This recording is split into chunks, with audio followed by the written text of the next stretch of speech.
Hey gang, welcome back to Watch This Tonight on Watchbox Studios.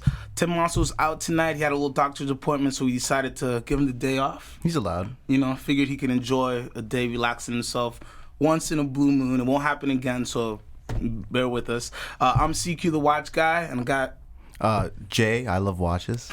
and we're gonna do a little rundown tonight for you. Fill in for Tim's a little last minute, but it was a really cool weekend.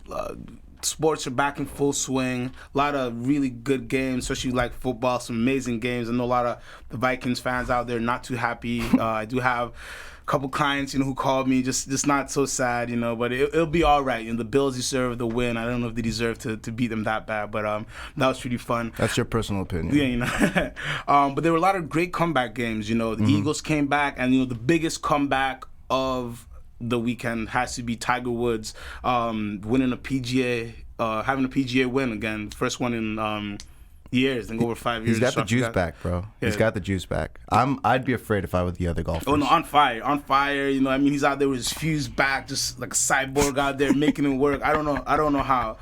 So we wanted to think of something really quick to do with you guys, and we just have a question to pose to the fans out there. What watch brands are you rooting for? Not the watch brand, not Rolex, not AP, not the top guys that you hear about every day, but what brand is that you're out there rooting for? You want to see a little bit more mainstream shine, a brand that you love and there's a cult following out there that you want to see just get on top and win a championship again. Real quick, to set the tone, who do you think is winning right now? Like, who doesn't even need to come back? Who's steadily at the first place right now? Oh man, first and foremost, Rolex. It'd be stupid to not say Rolex. Who just winning. Basil will come next year and they'll win some more. Mm-hmm. Every day I get 10, 15 calls for a Pepsi. I think Rolex is a cheat. I think that's like all you right. trying to kind of skirt the question. Give me somebody outside of the Rolex king. Like, who else doesn't need to vie for first place because they're already sitting there? That's tough. If you take out Rolex, you take out AP, you take out Patek. There's a lot of good brands out there, but a lot of people are hunting for first. A lot of people, it's really hard to think of a brand I'd say it's set and it could stay its course. Because even AP, you could say in the last couple of years there was a little dip. Mm-hmm. Right, there's a little bit of a dip where they're kind of falling back a little bit, and they pumped out a little bit more Royal Oak designs. They took control of their pre-owned market a little bit, and you're seeing them become strong. Even Patek, you could say within the last 5 years or so, there was a little bit of dip, and people weren't sure what's going on. And now, because of the commodity of what the Nautilus is, it's just becoming so much stronger. So it's really hard for me. JLC, there you go. Oh, Jaeger is a brand where not everybody would say they're at the top of the game, but if you know what's going on, JLC has continued to produce really great pieces year in, year out. Who else is doing 1,000 hours of testing? Nobody. And that's the whole point. Is nobody even wants to try, nobody wants to compare, and nobody will be able to do it at the rate that JLC does for sure. Yeah. So that'd be one of the brands I say it's winning. They're on a good course, and maybe they could use a little splash here or there, but I think everything they're producing are really good, and I wouldn't want to see them do anything too gimmicky just to get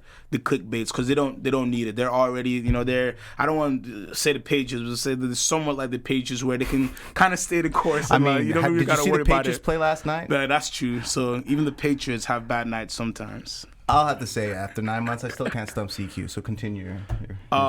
So yeah, I want you guys to get into the chat there. Let us know what brands that you like. One brand that I really wanted to that really made me think a lot was Glashütte. Glashütte is a brand right now which I think has a potential for a big swing. All in-house movements, production that's not very low production, right? Very low 30,000 production. or 40,000? Yeah, somewhere around that, maybe even a little bit lower.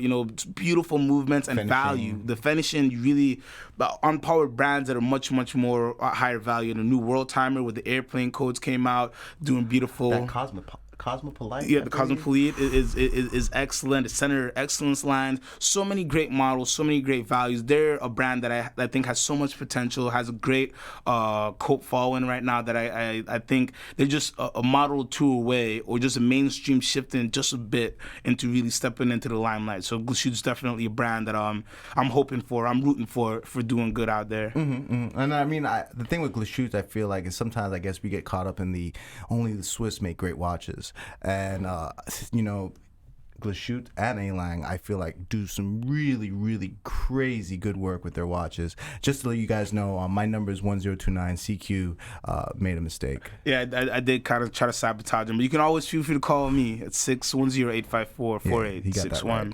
Always right there. But you're right. You know, I think a lot of people get stuck in that. You know, Switzerland is where the best watches came from.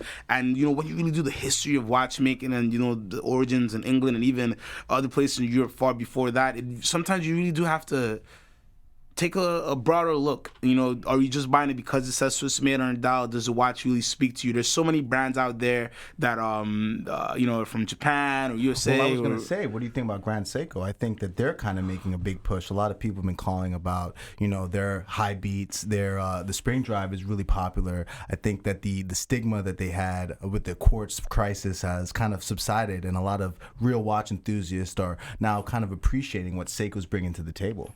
Yeah, I'd say for sure Grand Seiko in the last year, we probably had the growth in the amount of, let's say, inquiries, leads, or transactions we had with them really, really grown, maybe 30-40%. I think a lot of guys who are getting kind of maybe tired of the Rolex craze, but they like to collect, they like to search, they like to find value, they like to find unique pieces. They're kind of jumping into Grand Seiko, and Grand Seiko has so many, even just Seiko on its own, there's so many models and so many cool things that if you're a true collector, you enjoy the hunt, you enjoy the chase a little bit, that those are brands, again, so much potential. And you can't even say Grand Seiko's not winning, because they sell every time the blue enamel dial piece they did, the snowflakes you can never keep in stock. Like, you know, even basic pieces, they hit the money, they do it right, the price point's great, and they're mostly available. And that's the thing. A lot of people get caught up into the you know the Rolex Submariners, but I mean, you can get some pretty cool Seikos that have kind of the same functions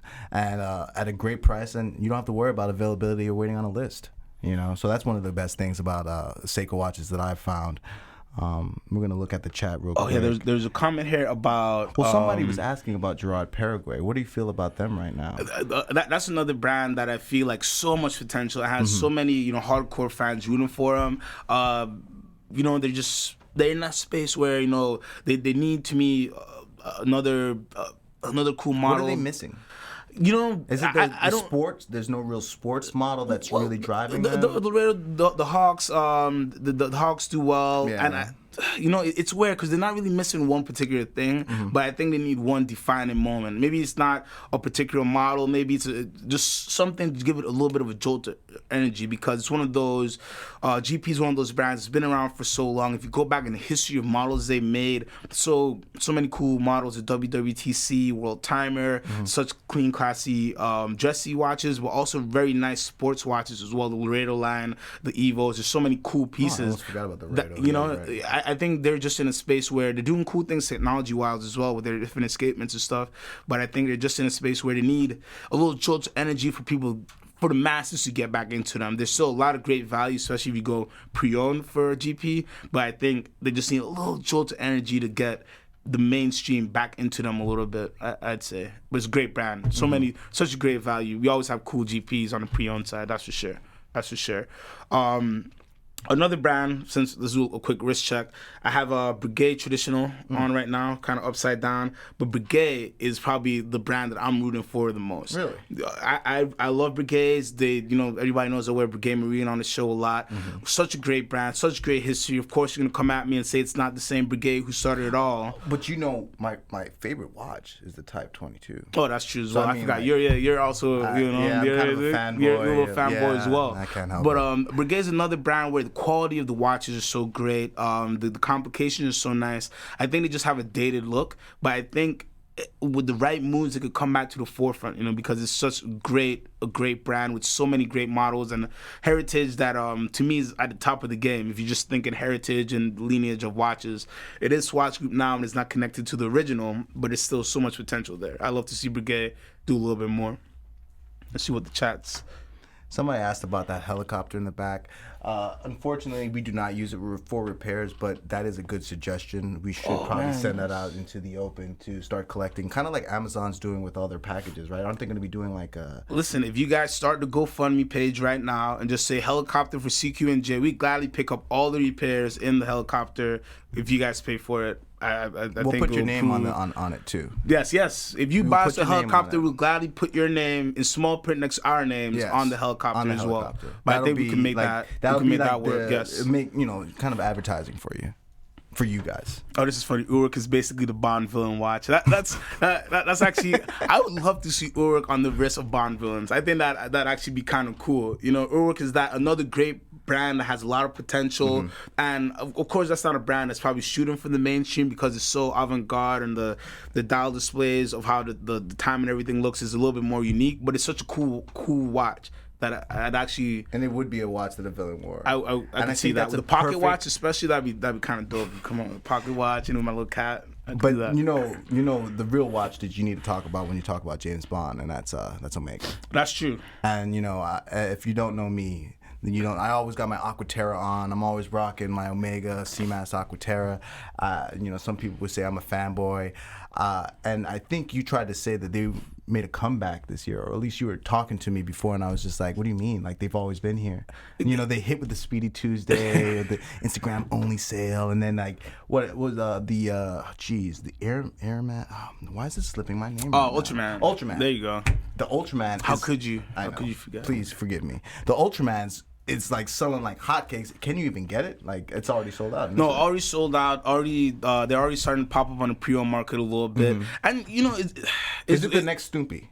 Oh, I don't know. Will there ever be another Snoopy? I don't know. I think that Snoopy just had a special moment. Is it the peanut? Is it like with the people who really resonated? Yeah, I think the Snoopy hit, the guys who love Speedies, the guys who love, of course, the Peanuts and Snoopy, the guys who love the Apollo 13 mission, wrapped it up in a beautiful case. It's a gorgeous watch. At the end of the day, sometimes, especially when you're looking at watches that are priced well over what the retail is, you got to take away the dollars amount, and like, you have it in front of you, you put it on, it's like, do you like this watch? Is this a nice looking watch? And you look at the Omega Snoopy, and it's a beautiful watch. The perfect stark white on the dial, Snoopy right there laying when the lume lights up. As you can tell, I'm very in love with this watch. Wait, who's the fanboy near you? It's on the Snoopy, I'm the fanboy, that's for sure. But I don't think there'll be another Snoopy, because the Snoopy, has went as high as 22, 20, 23 on the market. It's going a little crazy right now. So I don't know if any Omega will reach those levels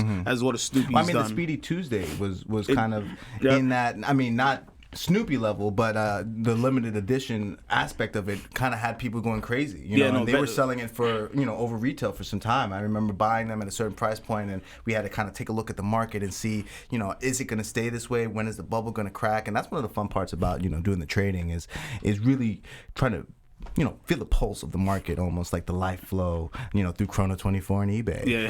It's very interesting. I'd say the biggest difference is that a lot of people trade the Speedy Tuesday, where a lot of people kept the Snoopy. I think most people who went into the Snoopy originally went into it just to have that watch. So then when the crazy market happened, some people jumped out, but a lot of people were it solidified in their head. They're like, wow, this is such a cool watch. I'm going to hold on to this watch. Whereas the Speedy Tuesday, because it was more Instagram, social media based, then it already kind of felt like a commodity to be flipped, because a lot of Mr. Me Too, almost a little bit of Mr. Me Too. It's a beautiful watch, but a lot of people get it. Just a lot of people got the Ultraman just to flip it. Whereas with the Snoopy, I think there's true love. Yeah, because even I was on a list to get a Snoopy, took myself off that list thinking that it would be a readily available watch, at least for a little while after it was released, and then. Yeah, I was wrong, So that's just how life goes, I guess. It's like that sometimes. It really is.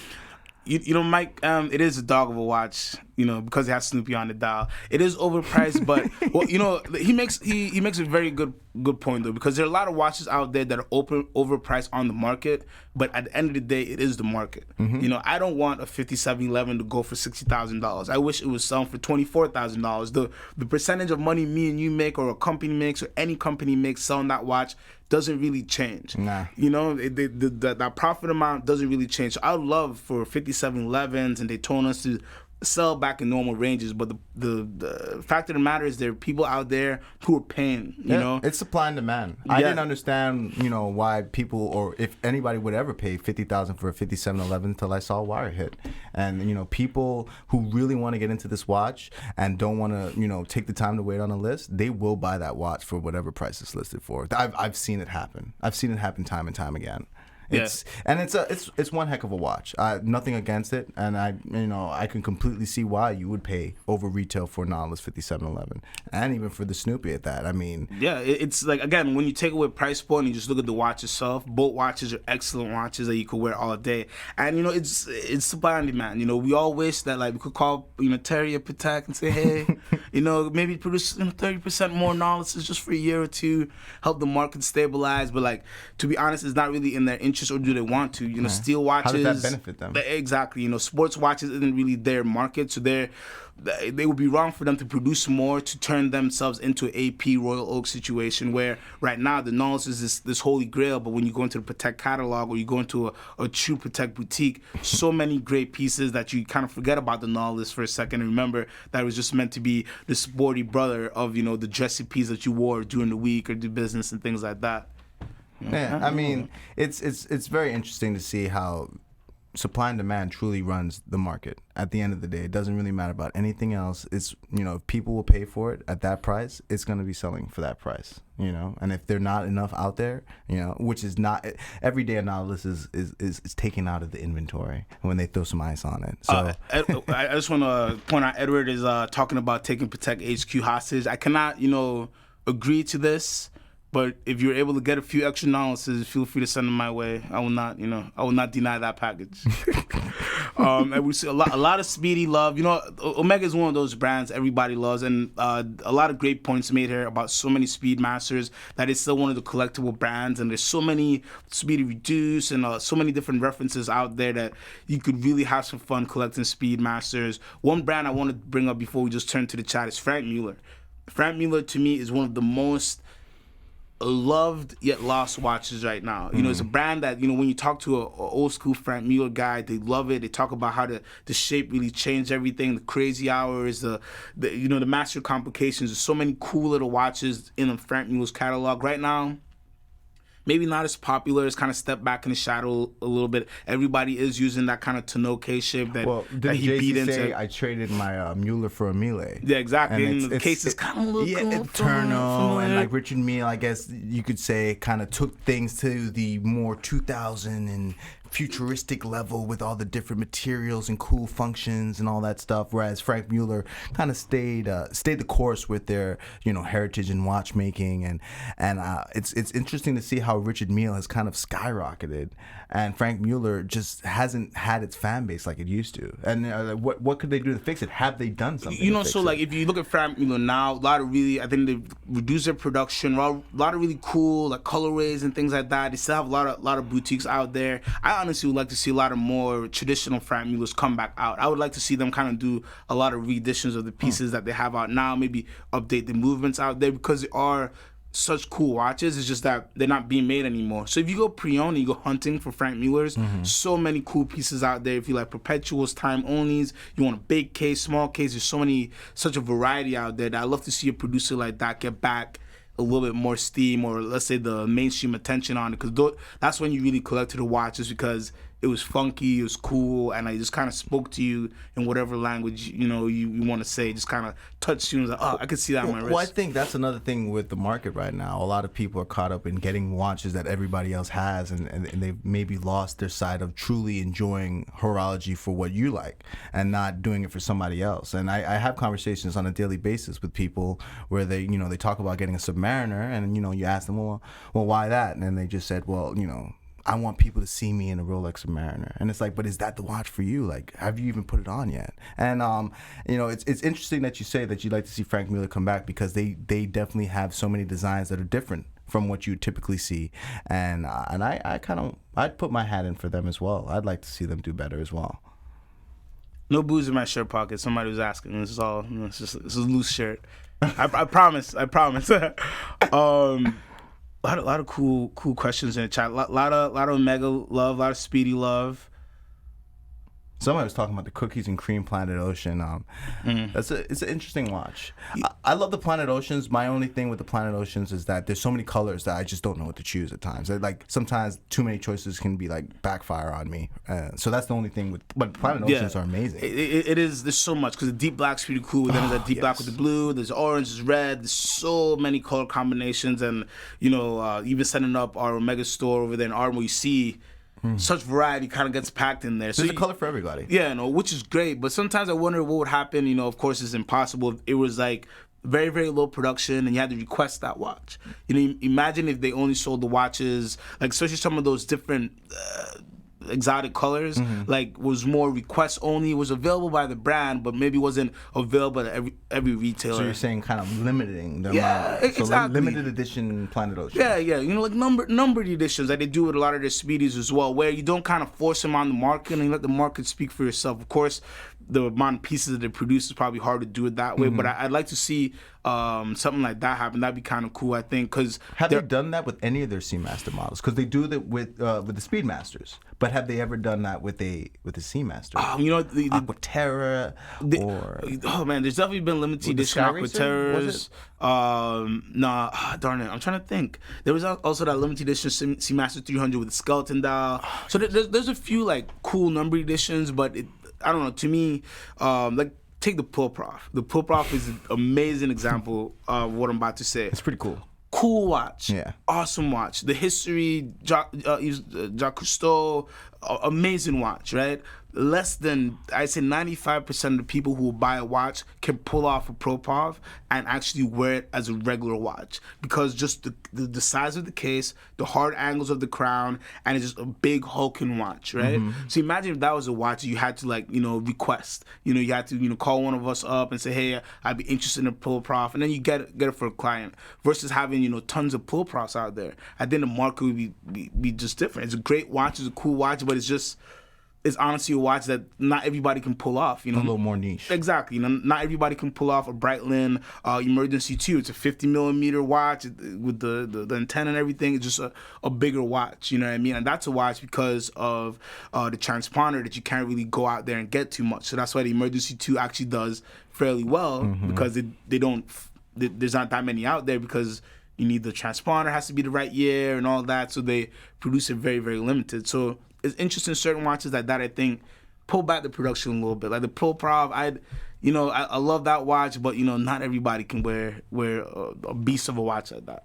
Yeah, a funny story about the Emergency 2. I knew a guy who pulled the transponder in the Club Live, and let's just say that night did not end well for him. Do not let your friends don't let friends pull that transponder when drinking alcohol. No, you just don't do it. Yeah, there's no way to turn that off. Somebody asked me that. No, they have to send the army for you. Yeah, no, especially in a place like Miami, like Coast Guard helicopters. That is a real thing, because it is a real SOS signal. You know, so a lot of people think, we can just call. Like, no, there's nobody to call. You can't turn the watch off. Nah. Like, you literally have to put it in like a certain type of room to block out all the frequency. Like, it's not. It's crazy. Yeah, don't.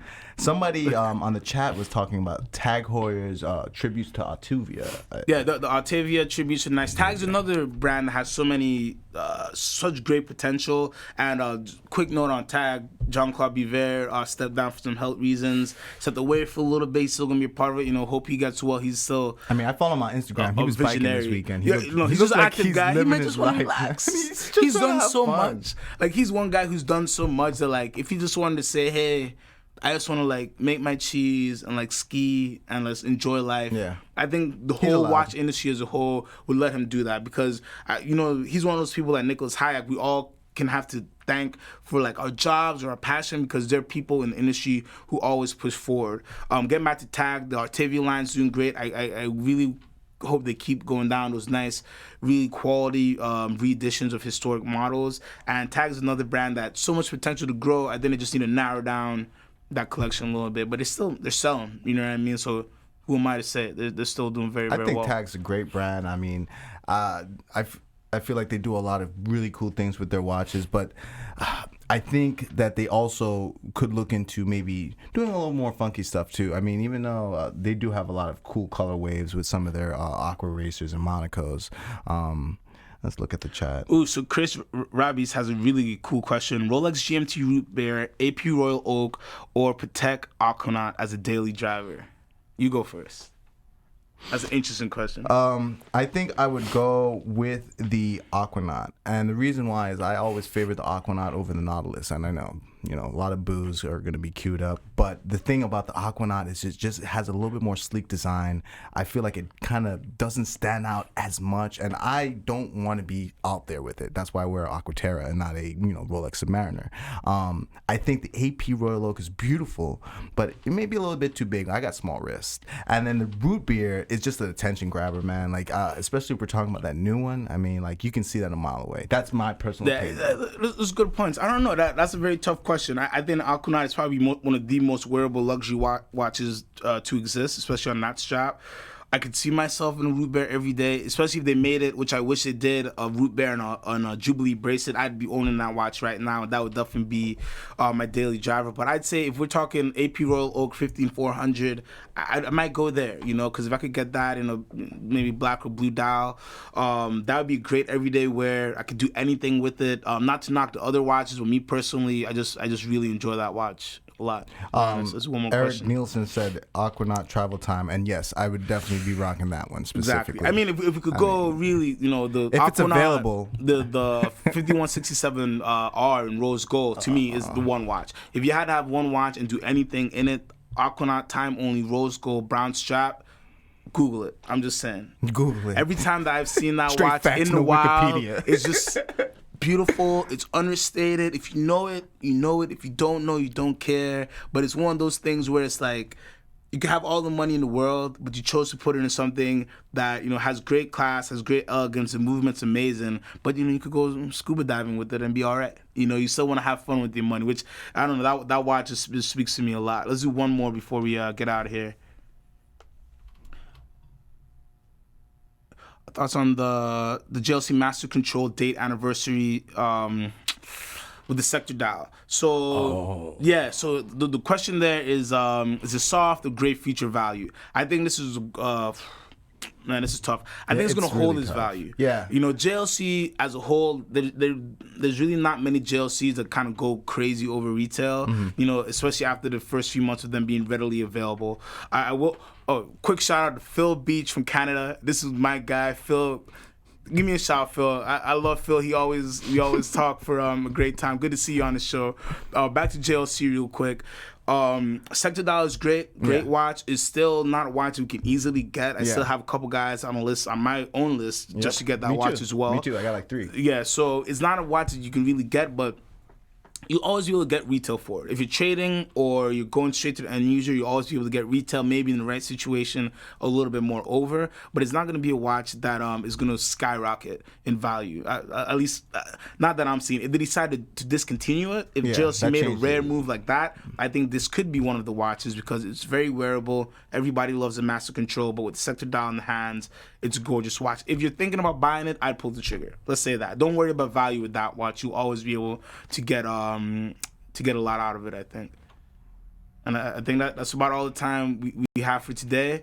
It was a great talk, John, as usual. Great chat. Thank you guys for tuning in. I know you missed him, but I'm glad we could entertain you even for just a little bit today. And buy what you love. Thanks for tuning in. Godspeed.